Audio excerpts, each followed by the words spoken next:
Good evening. Breaking news as our Storm 5 alert continues with flooding concerns across Middle Tennessee. As you see, we have team coverage for you of all this rain, the closures, and what's next for you and your family. You know, as the rain keeps falling, our creeks and rivers and streams, well, they keep rising, and that is putting people who live nearby at risk. We have crews everywhere along the Harpeth River, as well as the Cumberland and the Duck River, tracking those conditions. We'll check in with them in just a minute, but first, Bree, what can we expect tonight? Unfortunately, more rain to swing across the area, a soaking rain at that. So tonight we have our entire team out covering the historic rainfall and the flooding threat. We want to begin with News Channel 5's meteorologist Henry Rothenberg out in Storm 5 Titan. Henry, I know you're at the Duck River, which is incredibly swollen in Hickman County. What are you seeing? Unfortunately, Bree, we are seeing it continuing to climb out of its banks. We'll send it downstream to Murray County. That's where we find News Channel 5's Kacee Gibbs. Hey, Henry, the call came in around 5:15 that a car and two individuals were stuck here and stranded in submerging waters. Now, thanks, Kelsey. As rain moves across the viewing area, our team coverage continues in Cheatham County. News Channel 5's Brandon Marshall is near a creek, and residents are paying close attention to see how high water levels will get this weekend. Brandon. Rory, that's right. We are in the Chapmansboro community, and behind me is Sycamore Creek, which flows into the Cumberland River. Residents who live along here, they say the water level is okay for now, but their biggest concern is the possibility of flooded roads tomorrow and into Sunday. We are in Cheatham County tonight. Rory, I'll send things back to you in the studio. Brandon, thank you. Also in Cheatham County, if you saw trash floating down a river today, that's because of a bad crash in Pegram. An 18-wheeler hauling trash overturned on Highway 70, leaving behind a huge mess. The driver suffered some minor injuries, but is expected to be okay. As for the trash, it took hours to clean up, but a lot of it ended up in the water and floated downstream. Now, this crash that you're looking at right now, it happened before noon, but it won't be cleared, we're told, until midnight. Look at that power pole. A truck slammed into it off Briley Parkway northbound near Vultee Boulevard, badly damaging the pole. The crash knocked out power for a bit. It's back up and running now. NES did have to replace that damaged pole. With severe weather threats tonight through tomorrow, there are certain precautions you need to take. Make sure you have an emergency kit handy in case your power goes out. That should include water and non-perishable foods to last 3 days, along with a first aid kit. As for electronics, make sure you have a battery-powered flashlight and a portable phone charger.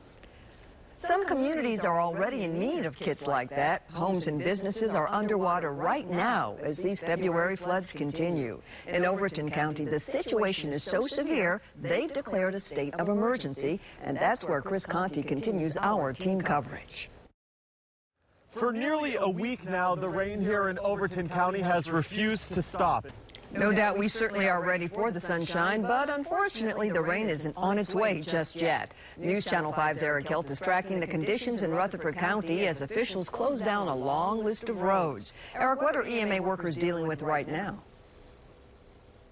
Here in Rutherford County, crews have been out all day checking on high-risk roads like this one here behind me and putting up caution tape if they're deemed impassable. Reporting live in Rutherford County, Eric Hilt, News Channel 5. What a mess. All right, Eric, thank you so much. Well, our February floods are causing issues all across the mid-state. Now, one lady tells us a new development is making things even worse for her. The water was rushing up over my steps here. Terrible. You know, nobody should have to live like this. Next, we meet Dorothy Cox as she searches for ways to keep her yard from becoming a lake. And runoff is happening across the state right now. As you can see, the Cumberland is high.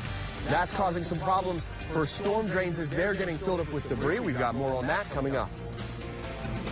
And this relentless rain forces the U.S. Army Corps of Engineers to consider their options. What's next as tons of water puts constant pressure on our local dams?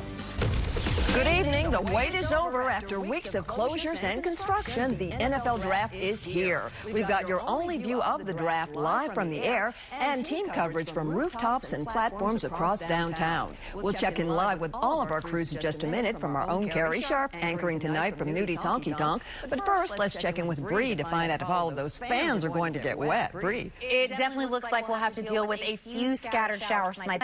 We join our own Carrie Sharp live on top of Nudie's with the latest of all the action. All right, thank you, Bree. I can tell you that breeze is really picking up. It feels great down here right now, and thousands upon thousands of fans are loving it. Now let's head up to Sky 5, our exclusive look from the sky. Jason Lamb is high above. It is crowded from our viewpoint. I can only imagine your viewpoint, Jason. Yeah, you know, Carrie, I don't know if there is a better perspective to see all this than up here in Sky 5, the only helicopter, the only station that can give you these live images right now. Take a look. And, Carrie, you were talking about the huge economic impact from the NFL draft. And so from up high in Sky 5 over downtown Nashville, I'm Jason Lamb, News Channel 5. Thanks, Jason. And from that aerial view, you can see just how important all these road closures are. Traffic anchor Rebecca Schleicher joins us now with a breakdown of how you can get around the event, avoid traffic, and find an affordable place to park. Happy draft day, everyone. If you are headed downtown but don't know where to go or how to do it, don't worry. There are free parking options. Good evening. 32 different teams represented by over 200,000 screaming football fans. From the beer, the live music, to the picks, of course, and the jerseys, Draftville is a sea of colors and excitement. And, of course, we have team coverage again today of all the action. We have aerial perspectives live from the rooftop at Nudies. We also have crews in the very thick of things on the ground with crowds on Broadway and at Nissan Stadium for that full fan experience. Our own Carrie Sharp is anchoring from Lower Broad. Carrie, this party is only getting bigger as we head into the second night. Yes, absolutely. It is record-breaking already after the first night. You can literally feel the energy and excitement. The Nashville Fire Department tells us they made 20 runs last night. Nothing out of the ordinary. With such big numbers, that is a success. Metro even launched new helicopter technology for this weekend, and they are using that program both for the draft and the marathon just to make sure that everybody stays safe. And from up in the air in Sky 5 to down on the front lines of Broadway, that's where we find News Channel 5's Jesse Knutson having fun in this crowd. And Jesse, everybody has told me they are loving Nashville's hospitality. Absolutely. I mean, when you got food, you got drinks, and you got football, what's not to like, Carrie? We also find News Channel 5's Brandon Marshall out there today. He's been stretching for the last hour. Brandon, how fast are you feeling? I am feeling pretty fast. I have been stretching for the last hour, so hopefully we are at the 40-yard dash. This is one of the very free events that people can participate in, and I'm actually going to go against the Titans mascot, T-Rex. So are we ready? We're ready to go. Here we go. All right, we got Brandon and T-Rex. Who's going to win? Ready, set, go! Let's get aboard now. All right, it is Election Day in Nashville. The polls close in less than an hour across Davidson County, and we've got you covered. We have team coverage tonight at each of the 4 major candidates' watch parties. Emily Luxon is tracking results with Mayor David Briley's campaign. As for the challengers, Eric Hilt will get reaction from Representative John Ray Clemens. Our Alexander Cohen will talk with Councilman John Cooper. And Jason Lamb will bring us the latest from Carol Swain. First, however, we need to talk about turnout. Nashville keeps growing every day, but we aren't seeing that growth reflected at the polls. News Channel 5's Kyle Horan is with us now live in Bordeaux. And Kyle, it'll unlikely be a record this year. Turnout. Thank you, Kyle. Well, of course, Mayor Briley hopes to win tonight's election outright and avoid a runoff. Nashville hasn't seen a runoff election since 1979, with all other previous mayors earning more than 50% of the vote. Of course, Briley has a slightly different situation. He was sworn in last March after Megan Barry resigned amid a sex scandal. 2 months later, he won a special mayoral election to serve out the remainder of Barry's term. Our Emily Luxon is standing by live at his campaign's watch party. And Emily, what's the mood there as polls are about to close? Well, I talked with Mayor Briley this afternoon, and he is feeling good about things. Now with breaking news, this is News Channel 5 at 6.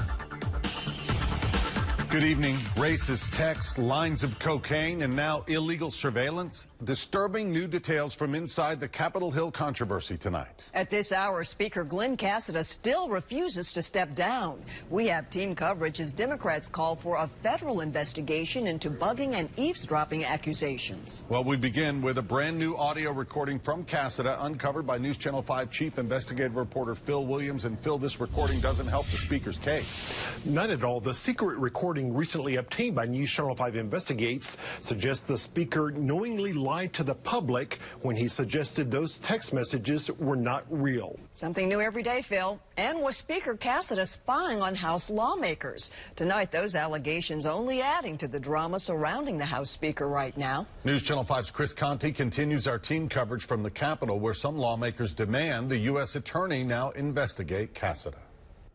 And Rory, House Democrats held nothing back today.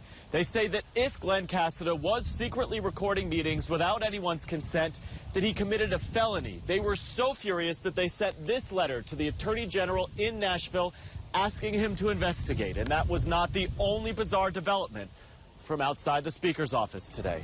Thank you, Chris. Here at News Channel 5, we're committed to holding the powerful accountable and keeping you in the loop every step of the way. If you want to hear from lawmakers and catch our exclusive investigations inside what's happening at Speaker Kace's office, be sure to go to newschannel5.com.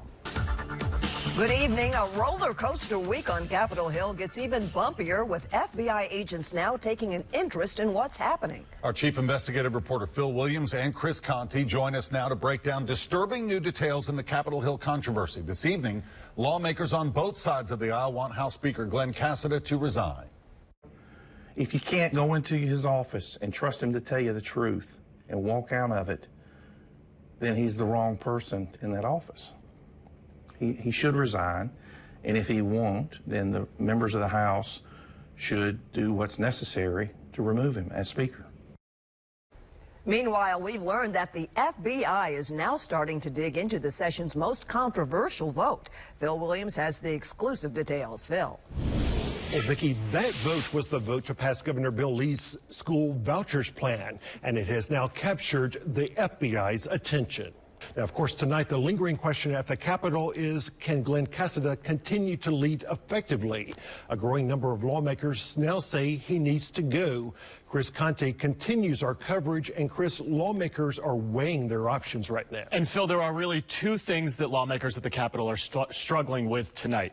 The first is the sexual nature of those texts that Kacee sent. Some lawmakers seem to indicate that they might be able to forgive those, but it was the lying and the apparent attempt at a cover-up that has now lost Glenn Kacee a lot of his support. But there is only one way for the House Speaker to be removed. That's in a special session, and that can either be called by the governor or a 2/3 majority petition by House members. Guys? Good evening, everyone. From framing and surveillance accusations to racist and vulgar text messages, Glenn Kace's days as Speaker of the House are now numbered. Following an overwhelming no-confidence vote from his own party, the third most powerful man in Tennessee politics agreed today to step down from his leadership position. Thank you, Phil. There are several options going forward, but only time will tell who takes over as our next Speaker of the House. One thing is for sure, though, it has been a race for the truth from start to finish, from those racist and sexist text messages to the Speaker's upcoming resignation. News Channel 5 has been tracking this story around the clock. Since we broke the story on May 2nd, we brought Tennesseans 34 updates on the Capitol Hill controversy. We're committed to asking the tough questions, holding the powerful accountable, and keeping you informed every step of the way. Be sure to download News Channel 5's app. You'll get real-time updates sent straight to your phone. And that breaking news, we have new video just in of Brandon Carruthers walking out of police headquarters. He was arrested just this afternoon after spending more than a week on the TBI's most wanted list. Finally, after 12 days on the run, all 4 escape teams are back in custody tonight. All were arrested just miles from where they escaped the Juvenile Justice Center. Tonight, we have team coverage of Brandon Carruthers' capture as 2 employees at the facility face criminal charges in the escape. And we begin with News Channel 5's Chris Kacee. Chris, a tip led to this arrest today. And Brandon Carruthers, Carey, was only able to evade capture for the last 13 days because he had help. That is the word from Metro Police tonight. Indeed, Eric, thanks. All 4 back behind bars. 10 people have been arrested in connection to this escape. And 2 of those arrests are employees of the Juvenile Justice Center. News Channel 5's Alexander Cohen is live outside the center. And Alexander, I know you spoke with one of our legal experts today. Does he think the charges will stick? That's right, Rory. The legal experts I talked to today tell me they were surprised by the charges.